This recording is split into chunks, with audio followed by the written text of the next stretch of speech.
क्या हो अगर तुम सोल लैंड में रीइंकार्नेट हो जाओ, वो भी सीधे तांग सैन के विलेज में। मारो, हमको जिंदा मत छोड़ो सालो।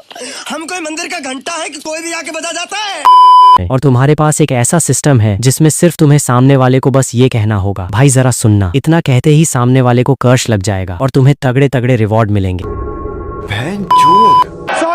सॉरी। मैं हर रोज तांग सैन को पीछे से टोकता था, जिससे तांग सैन पर ऐसा कर्श लगा कि उसकी दूसरी spirit soul clear sky hammer ही टूट गया। भाई ये तो शुरू होते ही खत्म हो गया यार।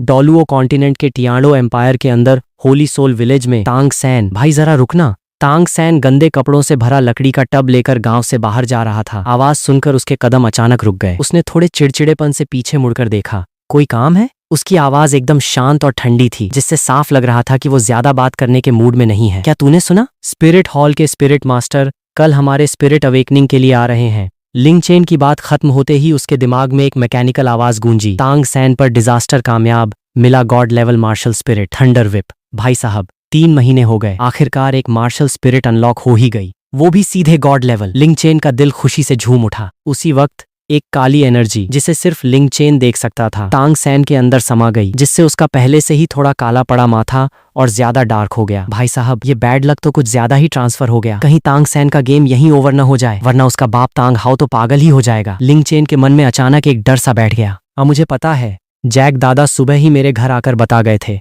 तांग सैन ने रूखा सा जवाब दिया और पलटकर चलने लगा। उसे समझ नहीं आता था कि ये बंदा आखिर चाहता क्या है। रोज जरा रुकना रटता रहता है, जैसे फालतू बैठा हो। लिंक चेन ने उसे दोबारा नहीं टोका, वरना बेचारे की वहीं विदाई हो जाती। अपना सिस्टम पैनल खोलने के लिए लिंक चेन ने दिमाग में सोचा और तुरंत उसके सामने हवा में 3 फीट की दूरी पर एक वर्चुअल स्क्रीन आ गई। नाम Ling Chen, martial spirit, thunder whip not awakened, level 10, spirit 10, physique 10, cultivation technique Xuan Yuan cultivation, basic whip skills, basic movement skills. अरे यार अभी भी लेवल 10 ही है। भाई गॉड लेवल मार्शल स्पिरिट है, कम से कम 1 लेवल का बोनस तो मिलता। लिंक चेन ने मुंह बनाया। ये लेवल 10 की स्पिरिट पावर भी उसने पिछले 3 महीनों में तांग सैन से ही निचोड़ी थी। मतलब इस गॉड लेवल स्पिरिट ने आधे लेवल की पावर भी नहीं दी। ये कैसा गॉड लेवल है, एकदम घटिया। खैर कोई नहीं, जब तक तांग सैन की लंका लगाते रहेंगे सब कुछ मिलता रहेगा। लिंक चेन ने अपना सिर झटका। 3 महीने पहले अचानक उसे अपनी पिछली जिंदगी की यादें आईं और उसे पता चला कि वो ट्रांसमिग्रेट होकर इस डोलुओ कॉन्टिनेंट नाम की नॉवल की दुनिया में रीबॉर्न हो चुका है। यादों के साथ ही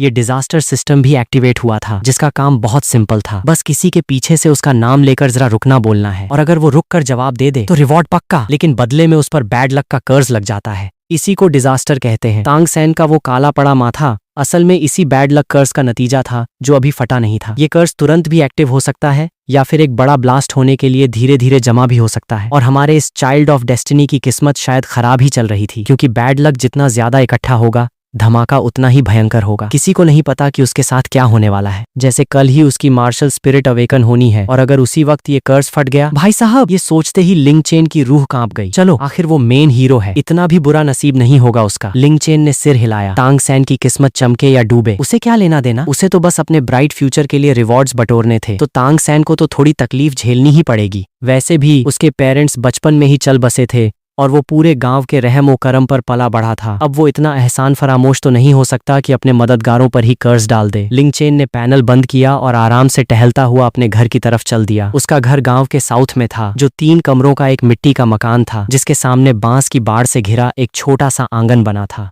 लिंक चेन गेट खोलकर अंदर गया और अपनी सुआन युआन कल्टीवेशन की प्रैक्टिस करने लगा। अगले दिन सुबह सुबह जैक दादा, लिंक चेन और तांग सैन को लेकर स्पिरिट हॉल पहुंचे। सु युनताओ पहले से ही वहां इंतजार कर रहा था। थोड़ी बातचीत के बाद जैक दादा बाहर चले गए। बच्चों एक लाइन में खड़े हो जाओ। सु युनताओ के बोलते ही लिंक चेन सबसे आगे जाकर खड़ा हो गया। भाई एंड में आने का तो रिस्क ले ही नहीं सकते। बाकी सब उसके पीछे लाइन में लग गए और तांग सैन हमेशा की तरह सबसे पीछे दुबक गया। याद रखना, अब जो भी हो डरना मत, सु युनताओ ने अपना इंट्रो देने के बाद कहा। फिर उसने 6 अवेकनिंग स्टोन्स और एक ब्लू क्रिस्टल बॉल निकाली और जल्दी से अवेकनिंग फॉर्मेशन तैयार कर लिया। चलो बीच में आकर खड़े हो जाओ, सु युनताओ ने लिंक चेन की तरफ देखकर हल्के से मुस्कुराते हुए कहा। लिंक चेन आगे बढ़ा और फॉर्मेशन के बीच में खड़ा हो गया। लोन वुल्फ, फजेज, सु युनताओ। अचानक दहाड़ा और पलक झपकते ही वो एक खतरनाक भेड़िए जैसा दिखने लगा, जिसके पैरों के पास से एक व्हाइट और एक येलो स्पिरिट रिंग ऊपर उठी। तो ये होती है beast martial spirit. Link chain की आंखों में सिर्फ क्यूरियोसिटी थी, लेकिन उसके पीछे खड़ा एक बच्चा बुरी तरह डरकर चीखते हुए पीछे हटा।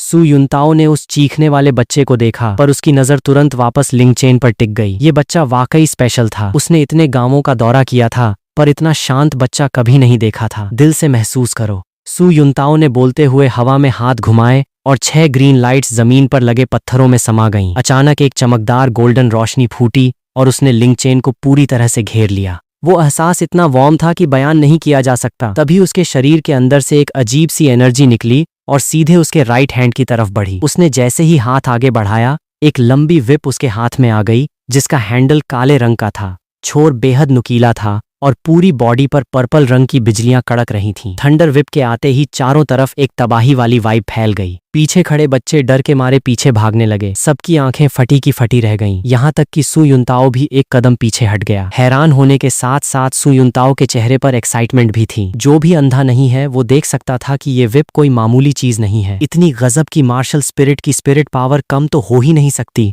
शायद अब उसकी भी लॉटरी लगने वाली थी। लिंगचेन ने हाथ में मौजूद थंडर विप को देखा। उसे सिस्टम के जरिए उसकी सारी इंफॉर्मेशन मिल चुकी थी। ये विप लंबी, छोटी और हार्ड या सॉफ्ट दोनों हो सकती थी। लाइन के सबसे पीछे तांग सैन की नजरें लिंगचेन की विप पर टिकी थीं। उस विप को देखकर उसका दिल बैठ गया था, क्योंकि सु युनताओ की स्पिरिट से भी उसे ऐसा खौफ महसूस नहीं हुआ था। क्या इस बंदे की स्पिरिट इतनी ज्यादा पावरफुल है? तांग सैन ने अपना राइट हैंड देखा। मेरी मार्शल स्पिरिट क्या होगी? उम्मीद है बेकार न हो। मुझे तांग सेक्ट का नाम जो रोशन करना है। सु युनताओ ने होश में आते ही लिंगचेन से उसकी स्पिरिट का नाम पूछा और उसे वापस अंदर लेना सिखाया। फिर क्रिस्टल बॉल आगे बढ़ाते हुए कहा, बच्चे अपनी इनहेरेंट स्पिरिट पावर टेस्ट करो। लिंगचेन ने सिर हिलाया और अपना हाथ क्रिस्टल बॉल पर रख दिया। हाथ रखते ही उसमें से एक चमकीली पर्पल रोशनी फूटी, जो बहुत तेज थी पर आंखों को चुभ नहीं रही थी। ये तो फुल इनहेरेंट स्पिरिट पावर है। सु युनताओ हक्का बक्का रह गया। उसने कभी सपने में भी नहीं सोचा था कि उसे ऐसा जीनियस मिल जाएगा। अगर इसे स्पिरिट हॉल में शामिल कर लिया तो उसका प्रमोशन और सैलरी हाइक पक्की थी। बच्चे, तुम्हारा नाम क्या है? सु युनताओ ने अपनी खुशी छुपाते हुए प्यार से पूछा।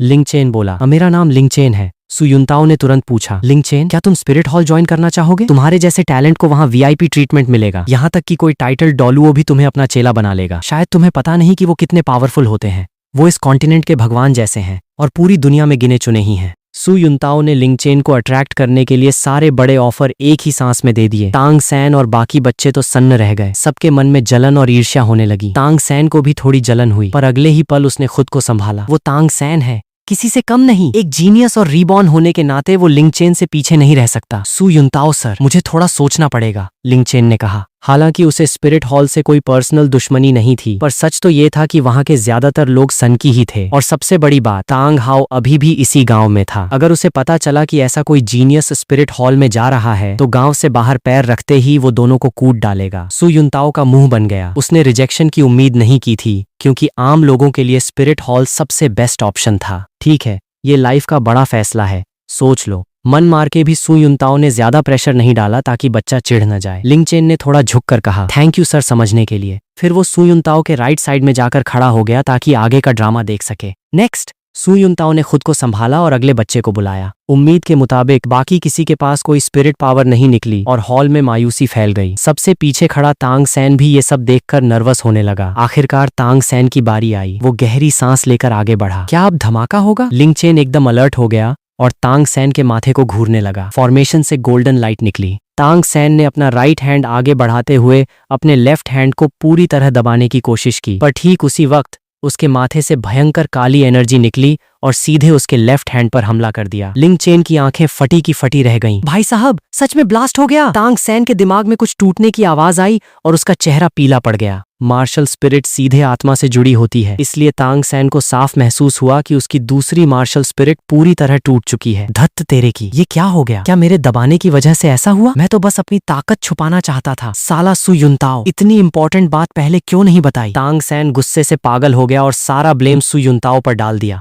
उसे लगा कि अगर सु युनताओ ने पहले वार्न किया होता तो वो ऐसा रिस्क क्यों लेता। अंदरूनी शौक और गुस्से के मारे तांग सैन के मुंह से खून की उल्टी निकल गई। सु युनताओ ने इतने बच्चों का टेस्ट लिया था, पर ऐसा केस कभी नहीं देखा था। बच्चे, तुम ठीक तो हो ना? सु युनताओ उसे संभालने आगे बढ़ा, पर तांग सैन ने झटके से उसका हाथ हटा दिया। तांग सैन ने अपने होठों से खून साफ किया और सु युनताओ को बेहद ठंडी नजरों से देखा। सु युनताओ हैरान था कि इस बच्चे का दिमाग खराब है क्या। लिंग चेन अपनी हंसी रोकने की पूरी कोशिश कर रहा था। उसने साफ देखा था कि तांग सैन का क्लियर स्काई हैमर चकनाचूर हो चुका था। इसी वजह से उसे खून की उल्टी हुई थी। अब देखना यह था कि ये बस ऊपर ऊपर से टूटा है या इसकी जड़ ही खत्म हो गई है। अगर सिर्फ ऊपरी डैमेज है तो दोबारा समन करने पर ठीक हो जाएगा, लेकिन अगर जड़ ही हिल गई तो उसका हैमर हमेशा के लिए कबाड़ बन गया। पता नहीं जब तांग हाओ इस टूटे हुए हैमर को देखेगा तो उसका क्या रिएक्शन होगा। Martial spirit, blue silver grass, एक कचरा स्पिरिट। सु युनताओ ने उसकी घास देखकर अपना सामान पैक करना शुरू कर दिया। तांग सैन ने तुरंत कहा, रुकिए, आपने अभी तक मेरी स्पिरिट पावर टेस्ट नहीं की। टेस्ट करने की जरूरत नहीं है, मैंने आज तक किसी ब्लू सिल्वर ग्रास वाले के पास स्पिरिट पावर नहीं देखी।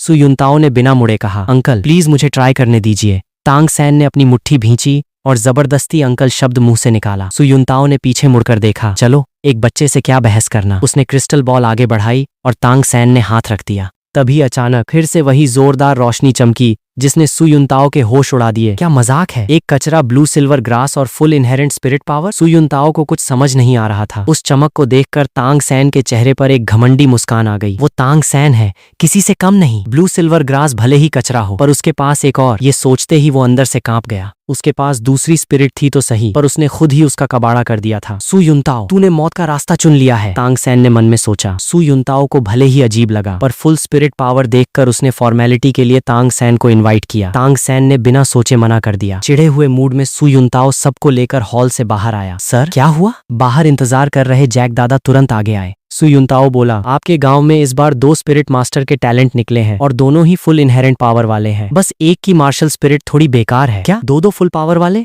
जैक दादा सन्न रह गए। उन्हें अपनी कानों पर यकीन नहीं हुआ। नियम के मुताबिक गांव में एक ही स्टूडेंट का कोटा होता है, पर ऐसा टैलेंट रोज रोज नहीं मिलता। इसलिए पड़ोस के गांव का कोटा मैं तुम लोगों को दे रहा हूँ। Thank you sir. सु युनताओ ने सर्टिफिकेट जैक दादा को दिया और लिंग चेन की तरफ देखकर कहा, अगर मन बदल जाए तो नूटिंग सिटी के स्पिरिट हॉल में आकर मुझसे मिलना। लिंग चेन ने हाथ मिलाया। ठीक है सु युनताओ सर। जैक दादा की आंखें चमक उठीं। उन्हें अंदाजा नहीं था कि लिंग चेन ही वो दूसरा जीनियस है। इस बच्चे के दुख के दिन अब खत्म होने वाले थे। ठीक है, मुझे बाकी गांवों में भी जाना है, मैं चलता हूँ। सु युनताओ चला गया। लिंग चेन कुछ बोलना चाहता था, पर उसने खुद को रोक लिया। भले ही सु युनताओ का काम सिर्फ टेस्ट लेना था, पर उसकी इस मेहरबानी को भुलाया नहीं जा सकता था। खैर, अब तांग सैन की जिंदगी में थोड़े और मजे लेने का वक्त था। श्याओ सैन, दूसरा टैलेंट तू ही है ना? जैक दादा ने सबके चेहरों के एक्सप्रेशन देखकर अंदाजा लगा लिया। तांग सैन ने सिर हिलाया। हाँ जैक दादा। जैक दादा ने उसके निकम्मे बाप के बारे में सोचकर एक ठंडी सांस भरी। चेन, तुम घर जाओ, मैं श्याओ सैन के घर होकर आता हूँ। ठीक है, लिंग चेन ने कहा। हालांकि वो वहां का तमाशा देखना चाहता था,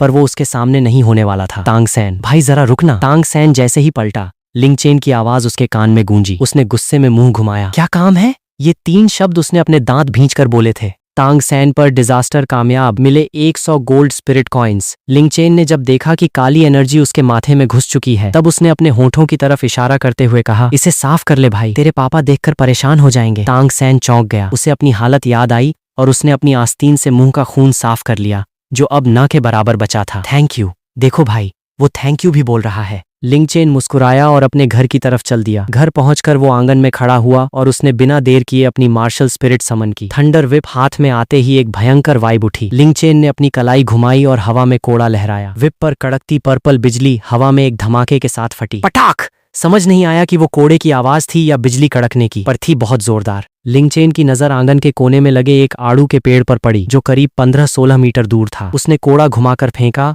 और वो एक सांप की तरह तेजी से लंबा होने लगा। Sir sir! Thunder whip 15 metre लंबी हो गई और पेड़ के तने से लिपट गई। लिंग चेन ने एक जोरदार झटका दिया। पटाख! बिजली का धमाका हुआ और पेड़ बीच से 2 टुकड़ों में कटकर गिर गया। लिंग चेन ने कलाई झटकी और कोड़ा तुरंत सिकुड़कर 1 मीटर का हो गया, पर अब वो लचीला नहीं था, बल्कि एक तलवार की तरह सीधा और कड़क था। सू सू! लिंग चेन ने उसे एक तलवार की तरह हवा में लहराया। पर्पल बिजलियां पीछे अपनी परछाई छोड़ रही थीं और हवा चीरने की आवाज आ रही थी। बहुत बढ़िया, गॉड लेवल मार्शल स्पिरिट का यही जलवा है। लिंग चेन ने कोड़ा वापस समन किया और उसके चेहरे पर एक विनर वाली स्माइल आ गई। दूसरी तरफ तांग हाओ जैक दादा को भगाने के बाद अंदर सोने जा रहा था। पापा, पर मेरे पास एक और मार्शल स्पिरिट है। तांग सैन की आवाज उसके कानों में पड़ी। एक काले रंग का हैमर जिस पर दरारें पड़ी थीं और जो दिखने में किसी लकड़ी के हथौड़े जैसा हल्का लग रहा था उसके हाथ में आ गया। ये क्या है? तांग हाओ भागकर उसके पास आया, पर हैमर को देखते ही एकदम शॉक रह गया। ये क्लियर स्काई हैमर ही था, पर इस पर इतनी दरारें क्यों थीं? पापा, तांग सैन ने नजरें झुका लीं और रोतू सूरत बनाकर बोला, मैं बस इसे छुपाने की कोशिश कर रहा था, पर दबाने के चक्कर में ये ऐसा हो गया। क्या मेरी ये स्पिरिट बर्बाद हो गई?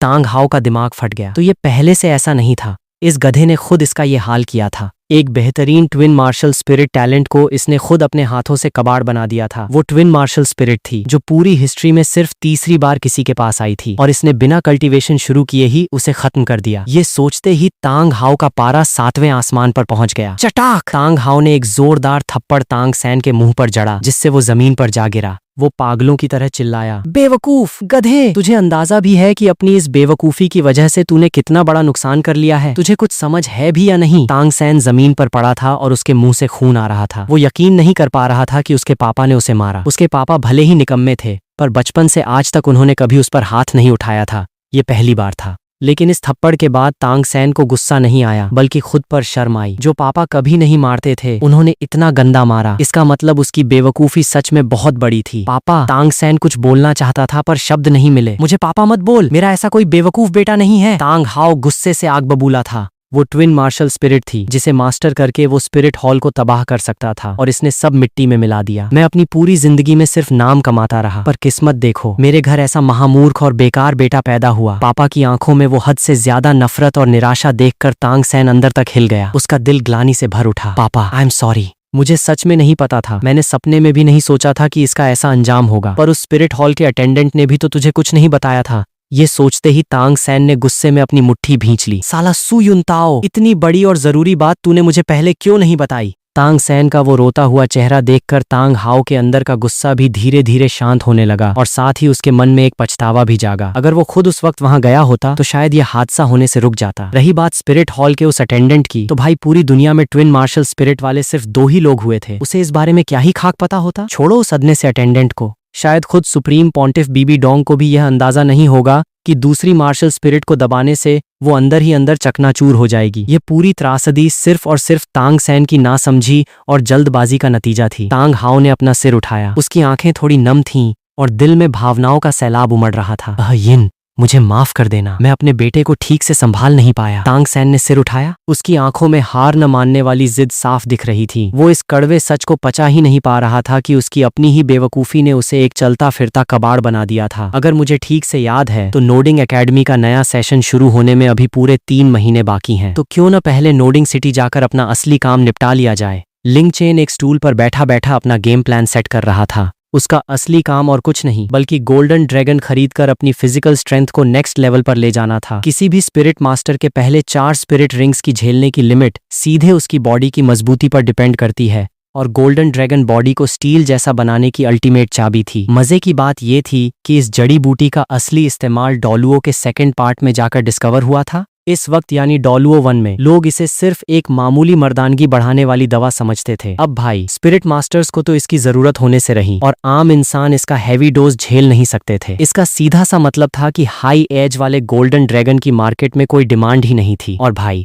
जहां डिमांड नहीं वहां सप्लाई कैसी? कोई भी दुकानदार ऐसा माल क्यों स्टॉक करेगा जो बिकता ही न हो? लिंगचेन को अगर हाई क्वालिटी गोल्डन ड्रैगन चाहिए था तो उसे एडवांस बुकिंग करनी ही पड़नी थी। 3 महीने बाद तो बहुत देर हो जाती, इसलिए अभी नोडिंग सिटी जाकर ऑर्डर देना ही सबसे सही डिसीजन था। 3 महीने में माल आराम से आ जाता। छोड़ो यार, सिस्टम रिवॉर्ड्स तो कहीं भी मिल जाएंगे। हर वक्त तांग सैन का खून चूसना भी ठीक नहीं है। कहीं वो पूरी तरह खोखला हो गया तो कहानी का मजा ही किरकिरा हो जाएगा। उसे थोड़ा सांस लेने का मौका देते हैं। थोड़ी देर सोचने के बाद लिंगचेन ने नोडिंग सिटी के लिए निकलने का मन बना लिया। आखिर पहली स्पिरिट रिंग की एज सेट करना ही इस वक्त सबसे बड़ा टास्क था। चेन बेटा, आवाज सुनकर लिंगचेन ने सिर उठाया तो देखा जैक दादा धीरे धीरे उसकी तरफ आ रहे थे। जैक दादा! लिंगचेन तुरंत खड़ा हुआ और बाड़ का दरवाजा खोल दिया। जैक दादा ने प्यार से लिंगचेन के सिर पर हाथ फेरा। बेटा, मैं बस ये बताने आया था कि नोडिंग एकेडमी के एडमिशन में अभी 3 महीने का टाइम है, तो ज्यादा हड़बड़ी मत करना। दादा, दरअसल मैं सोच रहा था कि क्यों ना मैं अभी नोडिंग सिटी चला जाऊं, वहां रहकर कुछ छोटा मोटा काम करके अपने खर्चे के पैसे कमा लूंगा।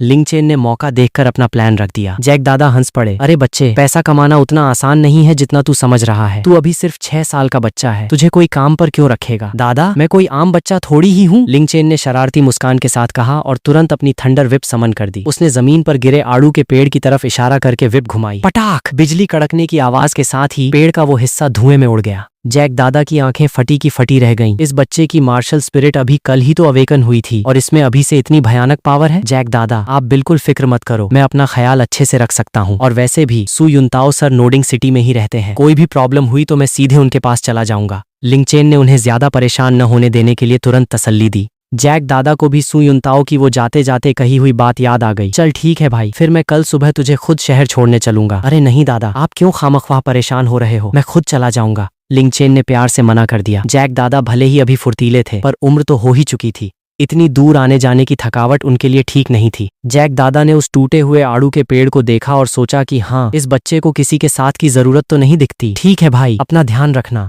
बोलते हुए उन्होंने अपनी जेब से लिंग चेन का वर्किंग स्टूडेंट कोटा सर्टिफिकेट निकाला और उसे सौंप दिया। जी दादा, मैं पूरा ध्यान रखूंगा। लिंग चेन ने सर्टिफिकेट लिया और अपने घर की चाबी जैक दादा की तरफ बढ़ा दी। दादा, मैं अब जा रहा हूँ, आगे अगर कभी वापस आया भी तो बस कुछ दिनों का मेहमान रहूंगा। घर में जो भी सामान आपके काम का हो आप बिना झिझक ले जाना। जैक दादा भी सिचुएशन समझ रहे थे, इसलिए उन्होंने चाबी रख ली। चल, मैं तुझे गांव के बाहर तक छोड़ आता हूँ। जैक दादा उसे गांव के मोड़ तक छोड़ने आए और पूरे रास्ते हिदायतें देते रहे। जैक दादा, अब आप वापस जाओ, मैं निकलता हूँ। लिंग चेन ने हाथ हिलाया और बिना पीछे मुड़े नोडिंग सिटी की राह पर चल पड़ा। बेटा, संभल कर जाना। पता है दादा, लिंग चेन की आवाज दूर से आई। जैक दादा तब तक वहीं खड़े रहे जब तक लिंग चेन नजरों से ओझल नहीं हो गया, फिर सिर हिलाते हुए गांव की तरफ लौट गए। होली सोल विलेज से नोडिंग सिटी ज्यादा दूर नहीं थी, मुश्किल से 15-16 किलोमीटर का रास्ता था। करीब 3 घंटे पैदल चलने के बाद लिंग चेन शहर के मेन गेट पर पहुंच गया। अंकल, जरा रुकना। शहर में घुसते ही लिंग चेन ने एक तगड़े हट्टे कट्टे मिडिल एज आदमी को टोक दिया। उस आदमी ने अपने कदम रोके। हाँ बच्चे, क्या बात है? राहगीर पर डिजास्टर कामयाब, मिले 132 गोल्ड स्पिरिट कॉइन्स। लिंग चेन ने उस आदमी के चेहरे की तरफ देखा और गंभीर होकर बोला, अंकल, आपके चेहरे का ग्लो उड़ा हुआ है और माथे पर थोड़ी डार्कनेस दिख रही है। मुझे लगता है कि आपका बैड लक शुरू होने वाला है।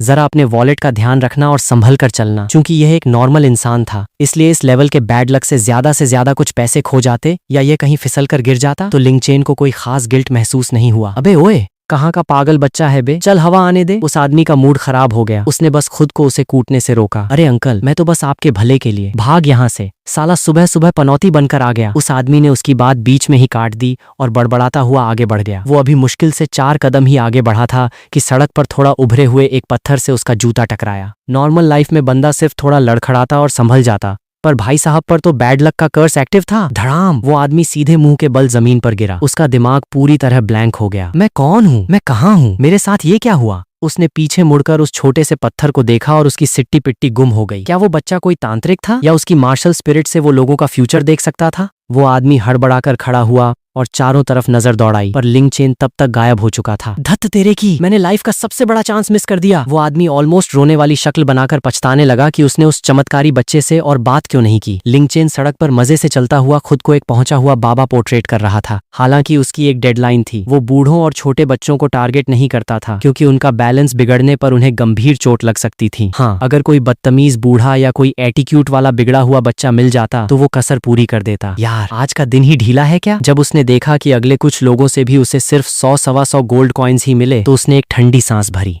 सिस्टम के रिवॉर्ड्स एकदम रैंडम थे, चाहे सामने तांग सैन हो या कोई आम राहगीर, ज्यादातर उसे कैश ही मिल रहा था। स्पेशल रिवॉर्ड्स पूरी तरह लक पर डिपेंड करते थे और आज लिंग चेन का लक थोड़ा सुस्त था। तभी उसकी नजर सड़क किनारे एक एडल्ट सप्लीमेंट शॉप पर पड़ी। वो बिना किसी झिझक के सीधे अंदर घुस गया। बॉस, गोल्डन ड्रैगन मिलेगा क्या? काउंटर के पीछे बैठे ओनर ने सिर उठाकर लिंग चेन को देखा तो उसकी आंखें फटी की फटी रह गईं। भाई, ये बच्चा कुछ ज्यादा ही एडवांस नहीं है? इस उम्र में ही इसे इस जड़ी बूटी की जरूरत पड़ गई? वाकई दुनिया में अजीब अजीब अजूबे भरे पड़े हैं। लिंग चेन ने जब उसके चेहरे के अजीब एक्सप्रेशंस देखे तो वो तुरंत समझ गया कि बॉस क्या सोच रहा है। अरे ओनर भाई, गलत मत समझो, मैं किसी और के लिए लेने आया हूँ। ओह अच्छा, हाँ भाई, मिल जाएगा। बताओ कितने साल पुराना चाहिए? ओनर ने अपनी झेंप मिटाते हुए पूछा। जितना पुराना हो उतना बेस्ट है, कम से कम 5000 साल पुराना, और अगर 10,000 साल से ऊपर का हो तो मजा ही आ जाए। लिंग चेन ने एकदम कैजुअल टोन में कहा। दुकानदार खिलखिलाकर हंस पड़ा। अरे छोटे भाई, 10,000 साल पुराना गोल्डन ड्रैगन कोई मामूली चीज नहीं है, इंसान की बॉडी झेल नहीं पाएगी। नॉर्मल लोग तो कुछ दशकों या ज्यादा से ज्यादा 100-200 साल पुराना यूज करते हैं, उतने में ही काम तमाम हो जाता है। तो मतलब आपके पास नहीं है? लिंग चेन ने सीधे पॉइंट की बात की। ओनर ने सिर हिलाया। नहीं भाई, मेरे पास सबसे बेस्ट वाला भी सिर्फ 1000 साल पुराना है, और सच कहूं तो मेरे यहाँ छोड़ो, पूरे नोडिंग सिटी में तुम्हें 10,000 साल वाला नहीं मिलने वाला। उस लेवल के माल की कोई डिमांड ही नहीं है, तो कोई उसे मंगाकर अपने पैसे क्यों फंसाएगा? लिंग चेन ने मन ही मन सोचा, चलो अच्छा हुआ मैं टाइम से पहले आ गया, वरना ऐन मौके पर लटक जाता। उसने कहा, मैं पूरे पैसे एडवांस दूंगा, क्या आप अरेंज करवा सकते हो? ओनर ने थोड़ा सोचा, भाई उस लेवल का माल मार्केट में रेडीमेड नहीं मिलता, सिर्फ सी स्पिरिट मास्टर्स ही कभी कभी उन बीस्ट्स का शिकार करते हैं। मिलेगा या नहीं, ये पूरी तरह किस्मत का खेल है। लिंग चेन ने एकदम रईसों की तरह कहा, 5000 साल से ऊपर वाले का जो भी जेन्युइन रेट है आप बताओ। उसके पास पैसों की कोई कमी नहीं थी। अभी सड़क पर घूमते घूमते ही उसने 1000 से ज्यादा गोल्ड कॉइन्स कमा लिए थे, और तांग सैन से तो अच्छी खासी रकम लूटी ही थी। इस वक्त उसकी जेब में पूरे 15,000 गोल्ड कॉइन्स खनक रहे थे। जो काम पैसे से हो सकता था वो उसके लिए कोई बड़ी बात नहीं थी। ओनर की आंखों में चमक आ गई। 5000 साल से ऊपर के गोल्डन ड्रैगन का कोई फिक्स रेट नहीं था, क्योंकि सप्लाई चेन नहीं थी। भाई अगर तुझे सच में चाहिए तो मुझे किसी स्पिरिट मास्टर को स्पेशल कॉन्ट्रैक्ट देकर उसका शिकार करवाना पड़ेगा, और उस लेवल का खर्चा काफी हैवी होगा। लिंग चेन ने चालाकी से कहा, देखो बॉस, मुझे जरूरत जरूर है, पर इसका मतलब ये नहीं कि मैं इसके बिना मर रहा हूँ, और पूरे शहर में सिर्फ आपके पास ही ये कॉन्टैक्ट्स नहीं है। एक सही और जायज रेट बताओ जिसमें आपका भी फायदा हो और मेरा भी। अगर आपने मुझे बच्चा समझकर बकरा बनाने की कोशिश की तो भूल जाओ, मेरे पास पैसा है, पर मैं कोई अंधा रईस नहीं हूँ जिसे कोई भी लूट कर चला जाए। ओनर ने थोड़ा शर्माते हुए कहा, चल भाई मैं ज्यादा नहीं मांगूंगा, 5000 साल वाले का 50 गोल्ड कॉइन्स, और उसके ऊपर हर 1000 साल बढ़ने पर 10 गोल्ड कॉइन्स एक्स्ट्रा। ये तो फेयर है ना? डन। माल कब तक आ जाएगा? लिंग चेन जानता था कि इस एरा में इस चीज की वैल्यू ज्यादा नहीं थी, पर यह इतना सस्ता होगा उसने नहीं सोचा था। 10,000 साल वाला आइटम सिर्फ 100 गोल्ड कॉइन्स में मिल रहा था, वो भी जब दुकानदार ने अपना मोटा कमीशन जोड़ा हुआ था। वैसे सोचो तो बात सही थी। एक नॉर्मल आदमी की साल भर की सैलरी कितनी ही होती है? कौन पागल मर्दानगी बढ़ाने के लिए अपनी पूरी जिंदगी की कमाई लुटाएगा? धत्त तेरे की, मैंने रेट कम बोल दिया। लिंग चेन को बिना मोल भाव किए तुरंत हाँ बोलते देख ओनर समझ गया कि वो घाटे में रह गया। चलो 10 गोल्ड कॉइन्स टोकन मनी दे दो, 1 महीने के अंदर माल आपके हाथ में होगा। ठीक है। लिंग चेन ने बिना किसी बकवास के 10 गोल्ड कॉइन्स काउंटर पर रख दिए। ओनर ने उसे एक रसीद बनाकर दी, जिस पर नीचे छोटे अक्षरों में लिखा था, एडवांस नॉन रिफंडेबल है। लिंग चेन ने उस चालाकी को इग्नोर किया, रसीद जेब में डाली और दुकान से बाहर आ गया। चलो अब पहले छक कर खाना खाते हैं और 2-4 बढ़िया कपड़े खरीदते हैं। लिंग चेन ने अपने पैचवर्क वाले कपड़ों को देखा और सोचा कि अब थोड़ा रईसों की तरह खर्च करने का टाइम आ चुका है। उसने एक स्ट्रीट स्टॉल पर 2 बड़े बोल नूडल्स खाए और फिर लोगों से रास्ता पूछते हुए कपड़ों की मार्केट पहुंच गया। भाई साहब, वाकई ये तो आशिकों का कॉन्टिनेंट है। लड़कियां तो एक से बढ़कर एक हैं। सड़कों पर घूमती मॉडर्न और खूबसूरत लड़कियों को देखकर लिंग चेन का दिल बाग बाग हो गया। पर फिर उसने खुद से कहा, सोचने से क्या होता है, अभी अपनी उम्र ही क्या है। कपड़े खरीदकर जब वो बाहर आया तो शाम ढल चुकी थी। उसने एक बढ़िया होटल में कमरा बुक किया और आराम से सो गया। अगले कुछ दिनों तक लिंग चेन का बस एक ही रूटीन था, दिन भर शहर की सड़कों पर आवारागर्दी करना और जो भी उसे थोड़ा अकड़ में दिखता उसे पीछे से टोक देना। चूंकि वो अक्सर लोगों को बैड लक की वार्निंग देता था और उसकी बातें सच हो जाती थीं। नोडिंग सिटी में धीरे धीरे उसका नाम लिटिल गॉडफादर या बाल ज्योतिषी के रूप में फेमस होने लगा। लोग उसे कोई भूत प्रेत नहीं मानते थे, बल्कि उन्हें लगता था कि उसकी मार्शल स्पिरिट में कोई ऐसी गजब की एबिलिटी है जिससे वो लोगों का फॉर्च्यून देख सकता है। यहाँ तक कि कुछ लोग तो खुद उसके पास आकर अपना हाथ दिखाने लगे। लिंग चेन भी बड़ा खिलाड़ी था। जो सच में अकड़ू होते उन्हें बोल देता, भाई तेरा माथा काला पड़ रहा है, कोई बड़ी आफत आने वाली है। और जो नॉर्मल या सीधे लोग होते उन्हें कुछ मीठी मीठी बातें सुनाकर खुश करके भेज देता। यार आधा महीना बीत गया और हाथ में सिर्फ ये सोने के सिक्के आ रहे हैं। 50,000 से ज्यादा गोल्ड कॉइन्स इकट्ठा हो गए हैं, पर इनका अचार डालूंगा क्या? सिस्टम भाई, कोई एक आधा तो स्पेशल रिवॉर्ड दे दो। लिंग चेन नोडिंग सिटी की मेन मार्केट में घूमते हुए थोड़ा बोर हो रहा था। आप तीनों जरा रुकना। एक गली के मोड़ पर उसे नोडिंग एकेडमी की यूनिफॉर्म पहने 3 लड़के दिखे और उसने बिना एक सेकंड गंवाए उन्हें आवाज दे दी। चूंकि स्पिरिट मास्टर्स की बॉडी नॉर्मल इंसानों से ज्यादा तेजी से ग्रो करती है, इसलिए 11-12 साल की उम्र में ही वो 15-16 साल के लड़कों जितने मैच्योर दिखने लगते हैं। आवाज सुनते ही सबसे आगे चल रहे श्याओ चेंगयू का पैर हवा में ही थम गया। शहर के उस अलिटिल ज्योतिषी की कहानियां उसने भी सुनी थीं और वो तीनों असल में उसी को ढूंढने निकले थे। शहर का रिकॉर्ड कहता था कि जिसे भी उस बच्चे ने खुद से आवाज देकर टोका, समझो उसका बैंड बजना तय था। लिंग फैंग और लियू लॉन्ग का भी चेहरा उतर गया। दिल में एक अजीब सी घबराहट होने लगी। तीनों ने मुड़कर देखा। अरे बाबा जी, अगर आपको हमें टोकना ही था तो थोड़ा रुक जाते, हम खुद आपके पास आ रहे थे ना। लियू लॉन्ग ने रोने वाली शक्ल बनाई। लिंग फैंग और श्याओ चेंगयू ने भी हाँ में सिर हिलाया। राहगीर पर डिजास्टर कामयाब, मिला स्पेशल मूव, थंडर स्ट्रैंगुलेशन। ओ तेरी, आखिरकार कोई धांसू चीज मिली। नाम से ही काफी डेंजरस लग रहा है। लिंग चेन के चेहरे पर एक चमक आ गई। उसने तुरंत खुद को संभाला और एकदम सीरियस लुक बनाकर उन तीनों से कहा, तुम तीनों के चेहरे का ग्लो एकदम खत्म है। मुझे लगता है कि अगले कुछ दिनों में तुम पर कोई जानलेवा हमला या खूनी हादसा होने वाला है। चूंकि एक बढ़िया स्किल मिली थी तो लिंग चेन ने माहौल को थोड़ा और सीरियस बना दिया। खूनी हादसा? तीनों ने एक दूसरे की तरफ देखा। सबके चेहरे का रंग उड़ गया। अब तक तो लोग सिर्फ बैड लक की बात कर रहे थे, ये सीधे जान पर बात कहाँ से आ गई? श्याओ चेंगयू ने घबराकर पूछा, बाबा जी इसका कोई उपाय? लिंग चेन ने सिर हिलाया, कोई परमानेंट इलाज नहीं है, बस इसके असर को थोड़ा कम किया जा सकता है। श्याओ चेंगयू ने तुरंत अपनी जेब से पैसों की भारी थैली निकाली और जबरदस्ती लिंग चेन के हाथों में थमा दी। प्लीज बाबा जी, रास्ता दिखाइए, काम होने के बाद मैं आपको मुंह मांगा इनाम दूंगा। लिंग चेन ने वो थैली वापस उसकी तरफ बढ़ा दी। अरे भाई, मुलाकात किस्मत से होती है, इसमें पैसों की बात मत लाओ, अजीब लगता है। आफत तो वैसे भी उसने ही ट्रांसफर की थी, तो पैसे लेने का तो सवाल ही नहीं उठता था। श्याओ चेंगयू मजबूर था, जब सामने वाले ने मना ही कर दिया तो वो क्या करता। आपका बहुत बहुत शुक्रिया बाबा जी। थैली वापस रखते हुए उन तीनों ने लिंग चेन के सामने सम्मान से सिर झुकाया। लिंग चेन ने कहा, यह बैड लक कब और कैसे फटेगा इसकी कोई गारंटी नहीं है और इससे पूरी तरह बचना नामुमकिन है। पर हाँ, जब तक तुम लोग हंटिंग स्पिरिट फॉरेस्ट जैसी खतरनाक जगहों पर जाने से बचोगे तब तक जान का कोई खतरा नहीं होगा। श्याओ चेंगयू की आंखें फटी की फटी रह गईं। उसने अभी अभी लेवल 10 अचीव किया था और वो अपनी पहली स्पिरिट रिंग के लिए उसी जंगल में जाने का प्लान बना रहा था। लिंग फैंग और लियू लॉन्ग भी शॉक में थे। बाबा जी, आपकी इस वार्निंग के लिए मैं जिंदगी भर आपका एहसानमंद रहूंगा। श्याओ चेंगयू ने बेहद संजीदगी से झुककर शुक्रिया अदा किया। अगर आज वो इस बच्चे से न मिला होता तो शायद वो जंगल उसकी कब्र बन जाता। कोई बात नहीं, अपना ध्यान रखना, मैं चलता हूँ। लिंग चेन ने हाथ जोड़े और पलटने लगा। तभी पीछे से आवाज आई, बाबा जी, मेरा नाम श्याओ चेंगयू है,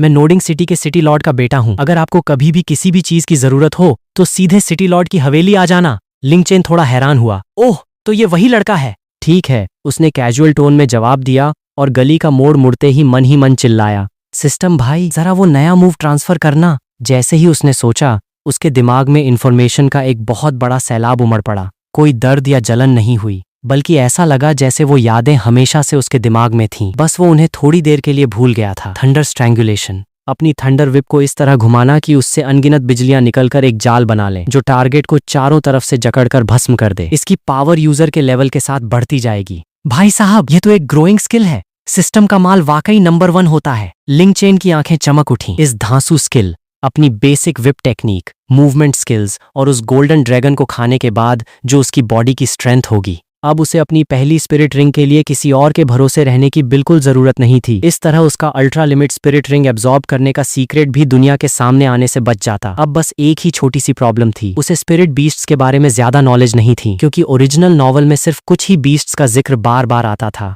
सिस्टम भाई, आधे महीने में तूने सिर्फ एक स्पेशल रिवॉर्ड दिया, मैंने कुछ नहीं बोला, पर अब मैं एक बड़े मिशन पर जा रहा हूँ तो थोड़ा सपोर्ट दिखाओ यार। तुम भी नहीं चाहोगे कि तुम्हारा इतना स्मार्ट होस्ट एक छोटी सी बात के लिए खतरे में पड़ जाए, है ना? लिंग चेन ने मन ही मन सिस्टम को थोड़ा इमोशनल ब्लैकमेल करने की कोशिश की। सोचा कि तुक्का लग गया तो सही है। चलो, जब तक वो गोल्डन ड्रैगन का ऑर्डर नहीं आता तब तक शहर में घूमकर स्पिरिट बीस्ट्स की नॉलेज वाला रिवॉर्ड निकालने की कोशिश करते हैं। वो फिर से सड़क पर निकल पड़ा। दूसरी तरफ श्याओ चेंगयू हवेली पहुंचते ही सीधे अपने पिता के स्टडी रूम में गया। पापा, मेरा वो स्पिरिट रिंग हंटिंग का प्लान अभी कुछ दिनों के लिए टाल दीजिए। सिटी लॉर्ड ने सिर उठाया। उनकी आंखों में हैरानी थी, पर वो चुप रहे। श्याओ चेंगयू ने एक्सप्लेन किया, आज मुझे उस अलिटिल ज्योतिषी ने टोका था। उसने कहा कि अगर मैं अभी उस जंगल में गया तो मुझ पर कोई जानलेवा खूनी हादसा हो सकता है। सिटी लॉर्ड का मुंह बन गया। तेरा दिमाग खराब हो गया है क्या? एकेडमी के उस बेकार ग्रैंड मास्टर की बकवास बातों पर कब से यकीन करने लगा तू? वो कब से फ्यूचर प्रेडिक्ट करने लगा? अरे नहीं पापा, मैं एकेडमी के उस कचरा मास्टर की बात नहीं कर रहा, बल्कि आजकल शहर में जो नया लिटिल ज्योतिषी फेमस हुआ है उसकी बात कर रहा हूँ। श्याओ चेंगयू ने बात साफ की। ओह, सिटी लॉर्ड का चेहरा अचानक गंभीर हो गया। उन्होंने भी उस बच्चे के बारे में काफी कुछ सुना था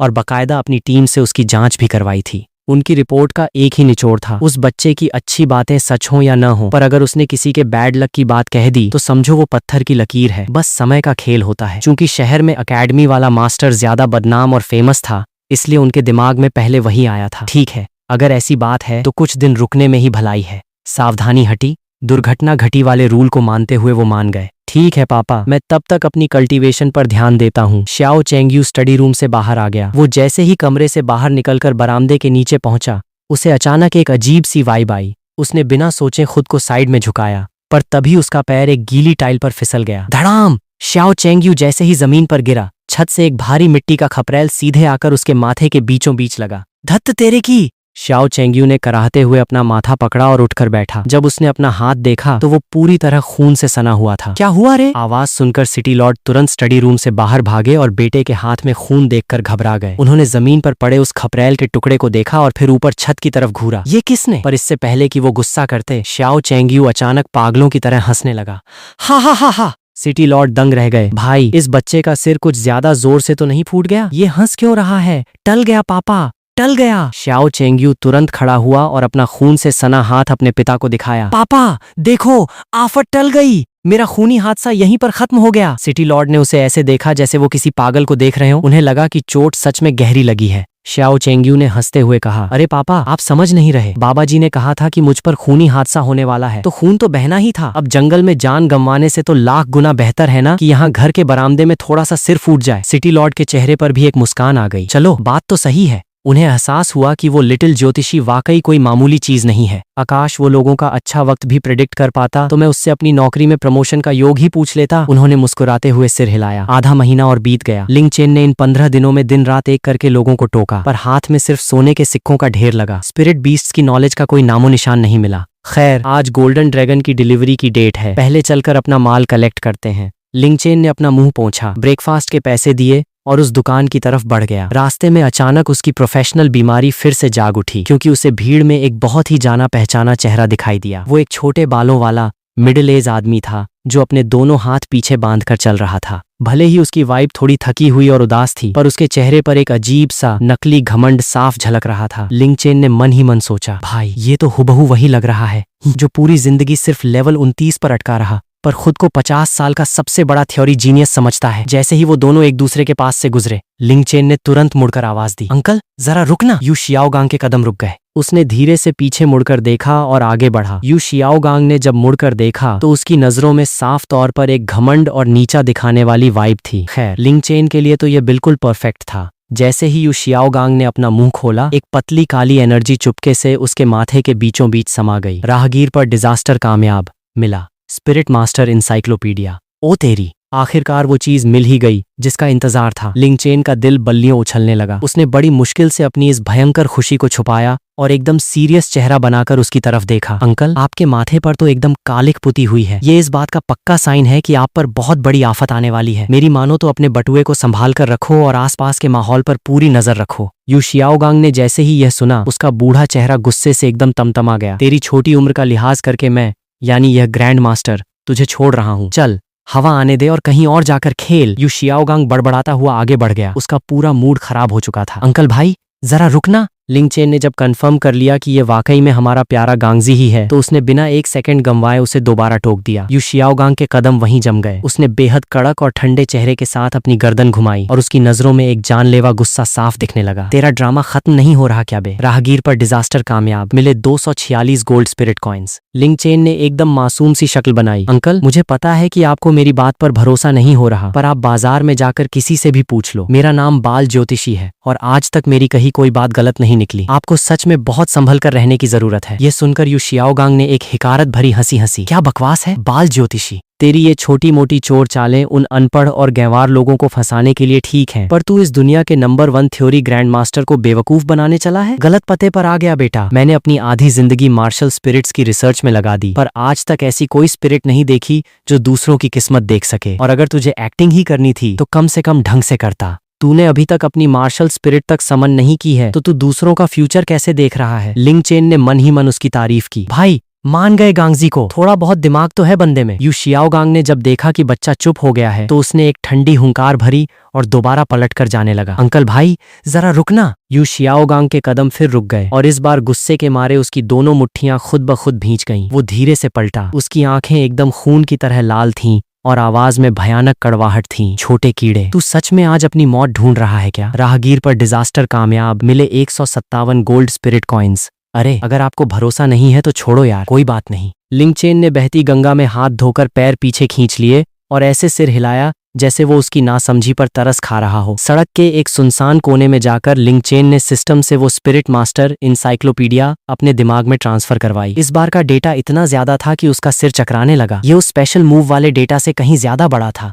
स्पिरिट मास्टर्स की कल्टीवेशन के सीक्रेट्स, मार्शल गाइनेन स्पिरिट्स का एडवांस डेवलपमेंट, किस लेवल पर कौन से बीस्ट का शिकार करना चाहिए, उनकी एज लिमिट की पूरी साइंस और स्पिरिट बीस्ट्स की पूरी डिक्शनरी। हर एक छोटी बड़ी इंफॉर्मेशन लिंग चेन के दिमाग में इस तरह सेट हो गई कि कहीं कोई कसर नहीं बची। इस पल के बाद लिंग चेन खुद को इस दुनिया का असली थ्योरी ग्रैंड मास्टर कह सकता था, और वो भी उस फर्जी गांगजी से लाख गुना ज्यादा प्रैक्टिकल और भरोसेमंद। सारा डेटा सेव होने के बाद लिंग चेन के चेहरे पर एक गहरी मुस्कान आ गई। उसकी लाइफ का आखिरी माइनस पॉइंट भी अब प्लस में बदल चुका था। वैसे देखा जाए तो अब मुझे नोडिंग एकेडमी में एडमिशन लेने की कोई जरूरत ही नहीं बची है। स्कूल जाने का असली मकसद क्या होता था? सिर्फ नॉलेज हासिल करना और टीचर्स की मदद से स्पिरिट रिंग का शिकार करना। पर अब उसके पास ये दोनों चीजें खुद की थीं, तो उस लो लेवल एकेडमी में जाकर अपना कल्टीवेशन का कीमती टाइम वेस्ट करना बेवकूफी थी। पर हाँ, अभी उसकी अपनी पावर काफी कम थी, इसलिए वो पूरे कॉन्टिनेंट में आवारागर्दी करने का रिस्क नहीं ले सकता था। नोडिंग सिटी में ही रहकर चुपचाप कुछ साल खुद को मजबूत करना सबसे बेस्ट प्लान था। रही बात एकेडमी जाने की, लिंग चेन के चेहरे पर एक शरारती और कुटिल मुस्कान आई और वो मजे से टहलता हुआ उस एडल्ट सप्लीमेंट शॉप की तरफ बढ़ गया। बॉस, मेरा माल आ गया क्या? दुकानदार ने सिर उठाया और लिंग चेन को देखते ही काउंटर छोड़कर बाहर आ गया। हाँ भाई, आ गया। 3 दिन पहले ही आ गया था। कितने साल पुराना है? लिंग चेन ने पूछा। दुकानदार का चेहरा थोड़ा अजीब हो गया। चूंकि 10,000 साल पुराने गोल्डन ड्रैगन की कोई डिमांड नहीं थी, इसलिए स्पिरिट मास्टर्स भी शिकार के बाद उसे कलेक्ट करने की जहमत नहीं उठाते थे। लिंग चेन ने उसे बीच में ही टोकते हुए हाथ हिलाया। अरे बॉस, इतनी कहानी मत सुनाओ, सीधे पॉइंट पर आओ कि कितने साल वाला माल हाथ लगा है। ओनर ने हड़बड़ाकर कहा, 6,000 साल पुराना। बोलते हुए वो डर कर लिंग चेन का चेहरा देख रहा था कि कहीं बच्चा नाराज न हो जाए।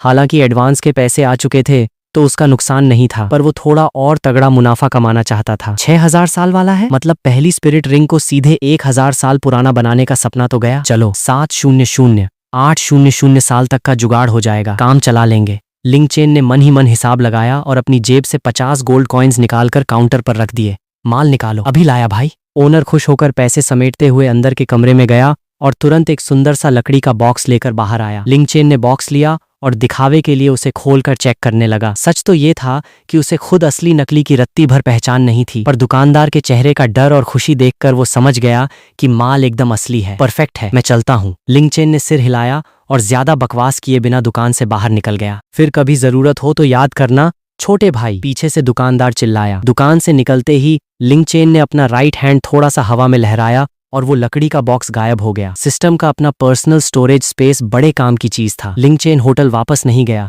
बल्कि सीधे शहर के आउटर गेट की तरफ चल पड़ा। इस गोल्डन ड्रैगन को खाने का सही तरीका ये था कि इसे आग पर पकाना पड़ता था और होटल के आलीशान कमरे में आग जलाना यानी आफत को दावत देना था, इसलिए शहर से बाहर जाना ही सही था। इसी दौरान दूसरी तरफ स्पिरिट हॉल से अपनी सरकारी स्कॉलरशिप के पैसे लेकर यू शियाओगांग बेहद खुशमिजाज मूड में बाहर निकला। आज उसका इरादा किसी अच्छे रेस्टोरेंट में जाकर बढ़िया खाना खाने का था। नोडिंग एकेडमी की कैंटीन का खाना वैसे तो फ्री था और टेस्ट भी बुरा नहीं था, पर रोज रोज वही दाल चावल खाकर वो बोर हो चुका था। अगर जेब में पैसे तंग न होते तो वो वहां कभी पैर न रखता। चलो आज हुई फैंग रेस्टोरेंट चलते हैं। यू शियाओगांग जाने ही वाला था कि तभी उसकी नजर स्पिरिट हॉल के नोटिस बोर्ड पर लगे एक वांटेड पोस्टर पर पड़ी, या यूं कहें कि उसकी नजर सीधे उस पर लिखे भारी भरकम इनाम पर टिकी। वांटेड पोस्टर, नाम Wang Hu, martial spirit, bloodthirsty blade, level 53, जुर्म बेलाक किंगडम के एक पूरे गांव के 300 से ज्यादा मासूमों का कत्लेआम किया। शक है कि वो इस वक्त फासनो प्रोविंस के इलाके में छुपा हुआ है। इनाम, सुराग देने वाले को 100 गोल्ड कॉइन्स, जिंदा या मुर्दा पकड़ने वाले को 1000 गोल्ड कॉइन्स। यह स्पिरिट हॉल भी दिन ब दिन निकम्मा होता जा रहा है। एक मामूली से स्पिरिट किंग को भी अब तक नहीं पकड़ पाए। उस पोस्टर पर छपी एक बेहद डरावनी, खूंखार और तगड़ी शक्ल को देखकर यू शियाओगांग ने घमंड से अपना सिर हिलाया। अफसोस कि मेरी अपनी कल्टीवेशन कम है, वरना अगर मैं इसे मार गिराता तो ये 1000 गोल्ड कॉइन्स मुझे कई सालों तक राजाओं जैसी जिंदगी जीने के लिए काफी थे। उसने दोबारा गहरी सांस ली, अपने दोनों हाथ पीछे बांधे और वहां से आगे बढ़ गया। चलते चलते वो एक सुनसान तंग गली में मुड़ गया। गली मुश्किल से 2 मीटर चौड़ी थी और दोनों तरफ लोगों के मकान बने हुए थे। इस गली को पार करते ही वो सीधे हुई फैंग रेस्टोरेंट वाली मेन सड़क पर पहुंच जाता। यू शियाओगांग जब आधी गली पार कर चुका था, तभी उसके राइट साइड वाले एक मकान का दरवाजा अचानक खुला। आवाज सुनकर उसने जैसे ही उधर देखा, उसकी नजर एक ऐसे मिस्ट्री मैन पर पड़ी जो सिर से पैर तक काले रंग के लबादे में लिपटा हुआ था। उसके चेहरे पर एक डरावना मुखौटा था, जिससे सिर्फ उसकी आंखें, नाक और मुंह दिखाई दे रहे थे। साथ ही हवा में खून की हल्की सी बदबू भी तैर रही थी। मामला गड़बड़ है। यू शियाओगांग के दिमाग में अभी ये अलार्म बजा ही था कि उस नकाबपोश शिकारी ने झटके से आगे बढ़कर सीधे उसकी गर्दन दबोच ली। उस बंदे की स्पीड इतनी खतरनाक थी कि यू शियाओगांग अभी बचने का सोच ही रहा था कि उस लोहे जैसे भारी हाथ ने उसकी सांसें बंद कर दी। यू शियाओगांग के मुंह से एक दबी हुई चीख निकली और वो घसीटता हुआ कमरे के अंदर चला गया। दरवाजा तुरंत बंद हुआ और उस नकाबपोश ने बिना वक्त गंवाए एक वज्र जैसा घूंसा सीधे यू शियाओगांग के पेट पर जड़ दिया। पंच इतना तगड़ा था कि उसका पूरा पेट अंदर तक हिल गया और वो उबले हुए झींगे की तरह जमीन पर तड़पने लगा। यू शियाओगांग ने घबराकर अपनी मार्शल स्पिरिट को बाहर निकालने की कोशिश की, पर उस मिस्ट्री मैन ने सीधे अपनी 42 नंबर की भारी लात उसके मुंह पर दे मारी, जिससे उसके शरीर के अंदर स्पिरिट पावर का फ्लो वहीं का वहीं थम गया। वो नकाबपोश बंदा काम ज्यादा बकवास कम वाले असूल पर चलता था। वो बिना कुछ बोले एक बिना इमोशन वाली मशीन की तरह बस लगातार लातें बरसाए जा रहा था। मत मारो, प्लीज मत मारो, मेरे पास जितने पैसे हैं मैं सब तुम्हें दे दूंगा। यू शियाओगांग ने अपने दोनों हाथों से सिर को कवर करते हुए भीख मांगी, पर उस आदमी पर कोई असर नहीं हुआ, बल्कि उसकी लातों की पावर और बढ़ गई। कड़ाक कड़ाक उसने लगातार 4 लातें मारकर यू शियाओगांग के दोनों हाथों की 4 उंगलियां बेरहमी से तोड़ दी। यू शियाओगांग की चीख अभी पूरी तरह बाहर भी नहीं आई थी कि उस बंदे ने एक लात उसके जबड़े पर मारी, जिससे उसका जबड़ा अपनी जगह से उखड़ गया और उसकी आवाज गले में ही घुट कर रह गई। जबड़ा टूटने के बाद यू शियाओगांग सिर्फ एक जानवर की तरह तड़प सकता था। तब जाकर वो नकाबपोश रुका। वो नीचे झुका और यू शियाओगांग की जेबें टटोलने लगा। अचानक उसकी नजर यू शियाओगांग की कमर पर बंधी बेल्ट यानी 24 मूनलिट ब्रिजेस पर पड़ी और उसकी आंखों में एक लालच भरी चमक आ गई। सामने वाले का इरादा भांपकर यू शियाओगांग पागलों की तरह तड़पने लगा। चटाक उस आदमी ने पलटकर एक ऐसा थप्पड़ मारा कि यू शियाओगांग के 2-4 दांत टूटकर बाहर आ गए। सोचा नहीं था कि तेरे जैसे चलते फिरते कचरे के पास भी इतना कीमती स्टोरेज टूल होगा। आखिरकार उस नकाबपोश ने अपना मुंह खोला और उसकी आवाज में थू थू करने वाला घमंड था। उसने चाकू से काटकर वो बेल्ट यू शियाओगांग की कमर से अलग कर दी। यू शियाओगांग का चेहरा गुस्से और दर्द के मारे एकदम भयानक दिख रहा था। हा वो नकाबपोश बेल्ट को चेक करते हुए कमीनी हंसी हंसा। लगता है तू सिर्फ कमजोर ही नहीं बल्कि पैदाइशी गधा भी है। इस हालत में भी मुझे आंखें दिखा रहा है। तुझे सच में अपनी जान प्यारी नहीं है क्या? उसकी बात खत्म होते ही उसके हाथ में एक खून जैसी लाल रंग की भारी तलवार प्रकट हो गई। साथ ही उसके पैरों के पास से एक व्हाइट, 2 येलो और 2 पर्पल यानी पूरे 5 स्पिरिट रिंग्स ऊपर उठे। वांग हू उसकी मार्शल स्पिरिट और इन रिंग्स के कॉम्बिनेशन को देखकर यू शियाओगांग की आंखें फटी की फटी रह गईं। वो सपने में भी नहीं सोच सकता था कि जिस कातिल का पोस्टर वो अभी 2 मिनट पहले स्पिरिट हॉल के बाहर देखकर आया था, वो खुद सीधे आकर उसी के चंगुल में फंस जाएगा। ये किस्मत नहीं, साक्षात बर्बादी थी। रुको, किस्मत? यू शियाओगांग के दिमाग में अचानक उस छोटे बच्चे का चेहरा और उसकी कही बातें घूमने लगीं। अंकल, आपके माथे पर कालिख पुती है, आप पर बहुत बड़ी आफत आने वाली है। धत्त तेरे की। तो क्या दुनिया में सच में ऐसी कोई मार्शल स्पिरिट होती है जो दूसरों का बैड लक देख सकती है? साले कमीने बच्चे, तूने मुझे 3 बार टोका था, तो चौथी बार और जोर से क्यों नहीं रोका? इतनी जल्दी हार क्यों मान गया? थोड़ी और जिद कर लेता। पर वांग हू की उठती हुई तलवार ने उसके सारे ख्यालों पर पानी फेर दिया। यू शियाओगांग टूटे जबड़े से किसी तरह अपनी पहचान बताने की कोशिश कर रहा था ताकि वो रुक जाए। खैर, जो भी हो, फर्क नहीं पड़ता, फिक्र मत कर, मेरी तलवार बहुत तेज है, तुझे ज्यादा तड़पना नहीं पड़ेगा। वांग हू कमीनी मुस्कान के साथ तलवार नीचे लाने ही वाला था कि अचानक उसने झटके से अपना सिर पीछे घुमाया, जैसे उसने बाहर किसी की आहट सुन ली हो। साले, इतनी जल्दी आ गए। स्पिरिट हॉल की लॉ इन्फोर्समेंट टीम लगातार उसके पीछे पड़ी थी, पर उसने नहीं सोचा था कि वो इतनी जल्दी उसका सुराग ढूंढ लेंगे। वांग हू तुरंत नीचे झुका और उसने यू शियाओगांग के टूटे जबड़े को दबाया। इससे पहले कि यू शियाओगांग कुछ समझ पाता, वांग हू ने एक ही झटके में उसकी पूरी एक बाजू काटकर अलग कर दी। यू शियाओगांग इस भयानक दर्द को बर्दाश्त नहीं कर पाया और उसके हलक से एक दिल दहला देने वाली चीख निकली। वांग हू तुरंत खिड़की से कूदकर वहां से रफू चक्कर हो गया। वो हर बार इसी ट्रिक से बचता आया था। वो किसी को अधमरा छोड़ देता था ताकि पीछा करने वाली टीम के कुछ लोग घायल की मदद के लिए वहीं रुक जाएं। आखिर वो लोग दिल के अच्छे जो ठहरे। वांग हू के जाते ही 5 लोग दरवाजा तोड़कर कमरे के अंदर घुसे। धत्त तेरे की, इसने फिर से वही चाल चली। नंबर 5, तू यहीं रुककर इस घायल को संभाल, बाकी सब मेरे साथ चलो, वो ज्यादा दूर नहीं गया होगा। लीडर ने हुक्म दिया और बाकी 4 लोगों को लेकर आगे निकल गया। अब कमरे में सिर्फ एक ही ऑफिसर बचा था, जो जमीन पर तड़पते और चिल्लाते हुए यू शियाओगांग को बड़ी बेबसी से देख रहा था। साले अंधे, खड़ा खड़ा क्या देख रहा है? मुझे जल्दी से डॉक्टर के पास लेकर चल। अगर देर हो गई और मेरी ये बाजू हमेशा के लिए बेकार हो गई तो क्या तेरे बाप में दम है इसका हर्जाना भरने का? यू शियाओगांग दर्द के मारे चीखते हुए उस पर रौब झाड़ने लगा। नंबर 5 का चेहरा गुस्से से लाल हो गया और उसकी नजरें डेंजरस हो गईं। उसका दिल किया कि इस बदतमीज को यहीं गला घोंटकर मार दे और सारा इल्जाम वांग हू पर डाल दे।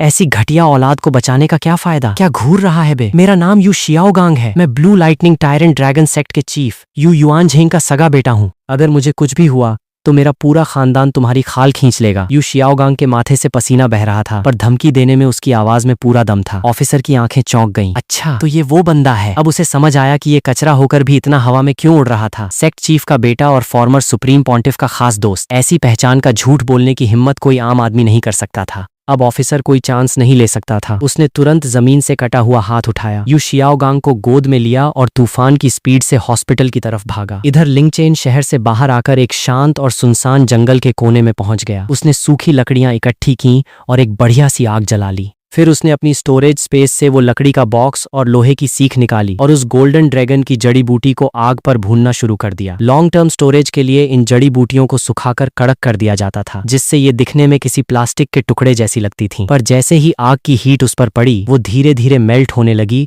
और पूरे माहौल में एक बेहद अजीब और मदहोश कर देने वाली खुशबू फैल गई। सिर्फ उस खुशबू को सूंघने मात्र से लिंगचेन को महसूस हुआ कि उसकी बॉडी का टेम्परेचर बढ़ रहा है और बदन पर हल्का हल्का पसीना आने लगा है। पर बात बस वहीं तक रही। उसके मन में कोई गंदा ख्याल या अट्रैक्शन नहीं जागा। आखिर वो अभी सिर्फ 6 साल का बच्चा था। बॉडी के हार्मोन्स अभी एक्टिव नहीं हुए थे। जल्द ही वो जड़ी बूटी पूरी तरह सॉफ्ट होकर एक रसीले फ्रूट के टुकड़े जैसी दिखने लगी। लिंगचेन ने चाकू निकाला, एक छोटा पीस काटा और मुंह में डाल लिया।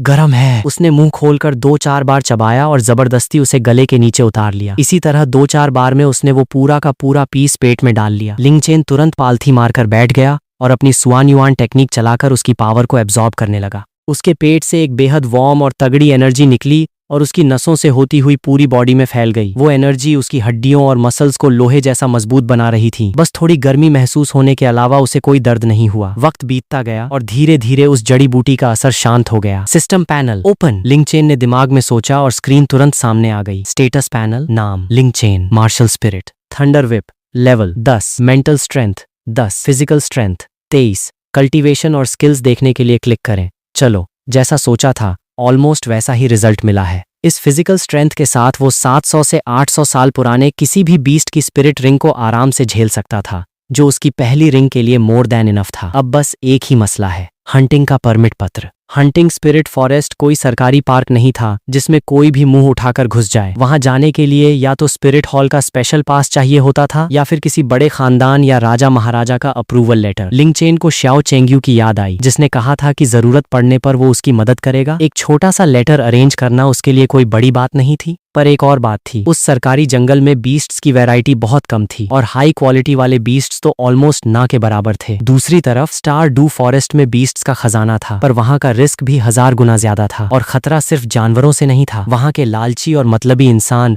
उन जानवरों से भी ज्यादा डेंजरस थे। सरकारी जंगल में कम से कम आर्मी का पहरा होता था, तो कोई सरेआम लूटपाट नहीं कर सकता था। पर स्टार डू फॉरेस्ट में तो लाइफ पूरी तरह किस्मत के भरोसे होती थी। छोड़ो यार, जान है तो जहान है। लिंगचेन ने थोड़ा सोचा और पहले सरकारी जंगल में ही किस्मत आजमाने का फैसला किया। अगर वहां काम नहीं बना तब स्टार डू फॉरेस्ट का सोचेंगे। उसके पास टाइम की कोई कमी नहीं थी, पर लाइफ तो एक ही थी, इसलिए सेफ खेलना ही बेस्ट था। लिंगचेन ने आग को पूरी तरह बुझाया और वापस नोडिंग सिटी आ गया। वो सीधे सिटी लॉर्ड की हवेली पहुंचा। चीफ उससे बेहद तमीज और प्यार से मिले, यहाँ तक कि उन्होंने अपनी तरफ से कुछ गार्ड्स भेजने की बात भी कही ताकि वो बीस्ट का शिकार आसानी से कर सके। पर लिंगचेन ने प्यार से मना कर दिया, ये कहकर कि उसने पहले से ही एक सीक्रेट एक्सपर्ट का जुगाड़ कर रखा है। चीफ ने ज्यादा जिद नहीं की, पर उसे दोपहर के लंच के लिए रोक लिया। और भाई, लंच टेबल पर ही लिंगचेन को पता चला कि हमारे छोटे चीफ श्याओ चेंग्यू का सच में खूनी हादसा हो चुका है और उनका सिर फूट चुका है। खाना खाने के बाद सिटी लॉर्ड ने खुद अपने साइन के साथ उसे हंटिंग परमिट लेटर सौंप दिया। लिंगचेन हवेली से निकला और सीधे उस सरकारी जंगल की तरफ जाने वाली बग्घी में बैठ गया। अरे छोटे बच्चे, तू अकेला आया है क्या? तेरे साथ कोई बड़ा या तेरे पेरेंट्स नहीं है? हंटिंग स्पिरिट फॉरेस्ट के मेन गेट पर खड़े गार्ड ने जब उसका परमिट चेक किया तो उसकी आंखें फटी की फटी रह गईं। एक 6-7 साल का बच्चा अकेला इस खतरनाक जंगल में जाने की बात कर रहा था? क्या मजाक है? इसे कोई मॉल समझा है क्या? जब मर्जी आए घूमो और चले जाओ। लिंगचेन ने एक रहस्यमयी मुस्कान के साथ आसमान की तरफ इशारा किया। वो अंधेरे में छुपे हुए हैं। ये सुनते ही गार्ड के चेहरे पर एक समझदारी वाला लुक आया।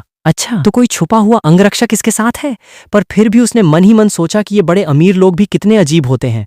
बच्चे को ट्रेन करने का ये कौन सा तरीका है? अगर ऐन मौके पर बचाने में 1 सेकंड की भी देरी हो गई तो ये जिंदगी भर रोते रहेंगे। खैर, मुझे क्या, मेरा कौन सा सगा बेटा है? जो भी होगा ये खुद भुगतेंगे। ठीक है भाई, अंदर जाओ। गार्ड ने रास्ता छोड़ दिया और लिंगचेन मजे से जंगल के अंदर दाखिल हो गया। इस सीरीज की स्टोरी अभी यहीं तक पब्लिश हुई है।